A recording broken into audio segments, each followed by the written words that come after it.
Hypopituitarism. अच्छा जी, pituitary gland में तो काफी सारी सिक्रीशन होती है, इसने लिख दिया हाइपोपिट्यूटरिज्म। इसका मतलब ये है कि पिट्यूटरी के सारे एंजाइम कम हो गए हैं, या उनमें से कोई एक दो कम हो गए हैं, या दो तीन कम हो गए हैं, तो उन सिचुएशन को हम कहते हैं हाइपोपिट्यूटरिज्म। एक भी कम हो जाए तो हम उसको कह सकते हैं हाइपोपिट्यूटरिज्म। दो तीन हो जाए तो भी इसको यही कहेंगे हाइपोपिट्यूटरिज्म, पिट्यूटरी ग्लैंड के हार्मोन्स। अच्छा, इधर ना तीन चार डिजीजेस दी हुई है, ये वाली ये डिजीजेस दी हुई है कि किन किन डिजीजेस में हाइपोपिट्यूटरिज्म होता है। इन डिजीज को थोड़ा थोड़ा सामने पढ़ना है बस। Under section of pituitary hormones due to, कि पिट्यूटरी हार्मोन कम हो सकता है किन किन वजहों से, पिट्यूटरी हार्मोन्स। ठीक है ना, ये बात याद रखनी। Non secreting pituitary adenoma, craniopharyngioma, ये दो ट्यूमर्स हैं जी। ये ट्यूमर ऐसे ट्यूमर हैं कि जो बिल्कुल हार्मोन स्क्रीन नहीं करते, बस पड़े रहते हैं।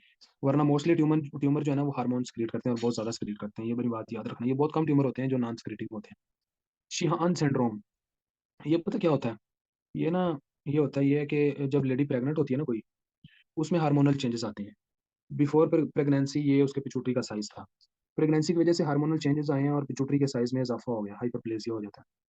अच्छा, अब पिट्यूटरी के साइज में तो इजाफा हो गया है, तो इसको जो ब्लड सप्लाई आ रही थी पीछे से, ठीक है ना, वो ब्लड सप्लाई तो इसकी जो है ना वही पुराने वाली रहेगी, इसमें जो थी। ठीक है ना। अच्छा, ब्लड सप्लाई कम कम पड़ जाएगी क्योंकि पिट्यूटरी का साइज बढ़ गया है। इस वजह से इसको, इस पेशेंट को क्या हो जाएगा, स्कीमिया हो जाएगा, क्योंकि ब्लड सप्लाई वही रहेगी। पिट्यूटरी का साइज बढ़ गया, सेल्स बढ़ गए, न्यूट्रिशन ज्यादा चाहिए, ब्लड ज्यादा चाहिए, लेकिन सप्लाई वही पुराने वाली है, तो इसको स्कीमिया हो जाएगा। तो जब ये डिलीवरी के बाद पेशेंट को हाइपोपिट्यूटरिज्म हो जाएगा, पिट्यूटरी की डिफिशियंसी हो जाएगी काफी सारे हार्मोन्स में, वो हम डिस्कस करते हैं किस किस हार्मोन की। अच्छा, जैसे इस्चेमिक इन्फार्क्ट, इन्फार्क्ट पता किसको कहते हैं? अस्टीमिया की वजह से इसके कुछ सेल्स जो है ना मरना शुरू हो जाएंगे, ब्लड सप्लाई कम है, कुछ सेल्स जो है ना मरना शुरू हो जाएंगे, इस वजह से उसको कहेंगे infarct. Ischaemic infarct of pituitary following postmortem bleeding. अच्छा, ये क्या हुआ है कि जो है ना पोस्टमार्टम मींस आफ्टर डिलीवरी की ब्लीडिंग हुई है, उस ब्लीडिंग की वजह से पिट्यूटरी को खून कम मिला है, ब्लड सप्लाई कम मिलने की वजह से उसमें इस्कीमिया हो गया। ये किन किन सिचुएशन में होता है? प्रेगनेंसी में क्या हुआ था, इंड्यूस्ड पिट्यूटरी ग्रोथ। जब फीमेल प्रेग्नेंट थी तो पिट्यूटरी ग्रोथ हो गई थी, उस टाइम तो ब्लड सप्लाई ठीक थी, लेकिन जब डिलीवरी हुई, डिलीवरी में ब्लीडिंग भी काफी ज्यादा हो गई, ऊपर से पिट्यूटरी का साइज बढ़ गया, उसको ब्लड ज्यादा चाहिए, इधर से ब्लीडिंग हो गई या ब्लड कम हो गया, दो फैक्टर मिल जाते हैं, तो इस वजह से इस्कीमिया हो जाता है। Increase susceptibility to hypoperfusion, hypoperfusion में less supply of blood, usually present with failure to lactate. तो इसमें क्या होता है कि फीमेल को जो है ना वो ब्रेस्ट मिल्क नहीं बनता। अब्सेंट मेंस्ट्रुएशन, मेंस्ट्रुएशन पीरियड भी अब्सेंट हो जाता है, क्यों? लैक्टेशन इसलिए नहीं होती कि प्रोलैक्टिन हार्मोन रिलीज नहीं होता। प्रोलैक्टिन किसका काम है जी? पिट्यूटरी का। हाइपोपिट्यूटरिज्म पढ़ रहे हैं ना हम, डेफिशिएंसी करवानी है हमने हार्मोन्स की, प्रोलैक्टिन की होगी तो ब्रेस्ट फीडिंग नहीं होगी। अब्सेंट मेंस्ट्रुएशन, इसका मतलब है कि एफएसएच और एलएच भी कम पड़ गए हैं। I am sorry for the disturbance. और एलएच भी कम पड़ गए हैं, इसका मतलब ये उनकी भी डिफिशियंसी होगी। और कोल्ड इंटॉलरेंस, डॉक्टर साहब इधर किस हार्मोन की डिफिशियंसी होगी है? कोल्ड इंटॉलरेंस क्यों हुआ है? Any one of you? क्योंकि टीएसएच कम होगा, बिल्कुल थायरोइड। डॉक्टर साहब नाम बताइए दोबारा। अली शेर। अली शेख, माशाल्लाह बड़े टैलेंटेड बने हैं यार। फौरन पिक करते हैं बात को। टीएसएच रिलीज नहीं होगा पिट्यूटरी से, तो फिर थायराइड पे नहीं जाएगा, थायराइड पे नहीं जाएगा तो T3 और T4 नहीं होगा, T3 और T4 नहीं होंगे तो बेसल मेटाबॉलिक रेट कम हो जाएगा, रेट कम होगा तो हीट कम प्रोड्यूस होगी, कोल्ड इंटॉलरेंस हो जाएगी। ओके जी। शिहान सिंड्रोम से आगे चलते हैं जी हम। आगे ये वाला है जी, एम्प्टी सेल्ला सिंड्रोम। सेला तुरेसिका पढ़ा हुआ है आपने? सेला तुरेसिका न्यूरोनाटमी किसी ने पढ़ी हो? ये सेला तुरेसिका ये वो स्पेस है जहाँ पे पिट्यूटरी ग्लैंड पड़ा होता है, स्कल के अंदर। वो स्पेस जहाँ पे पिट्यूटरी ग्लैंड पड़ा होता है उसको कहते हैं सेला तुरेसिका। एम्प्टी सेला मीन्स के वो उधर पिट्यूटरी होना चाहिए, वो एम्प्टी होगी। एम्प्टी कैसे होगी? एट्रोफी मीन्स के सेल कम हो जाएंगे पिट्यूटरी के, और कंप्रेशन ऑफ पिट्यूटरी, इन दो वजह से वो स्पेस खाली हो जाएगी। खाली खाली होने के बाद बिल्कुल खाली नहीं हो जाएगी, खाली खाली लगेगी क्योंकि पिट्यूटरी का साइज छोटा हो जाएगा, in short. Which lies in सेला तुरेसिका। ठीक है, ऑफन आइडियोपैथिक, इसकी कोई रीजन नहीं होती। कॉमन इन ओबीज फीमेल, मोटी फीमेल्स में ये हो जाता है अक्सर। Associated with idiopathic intracranial hypertension.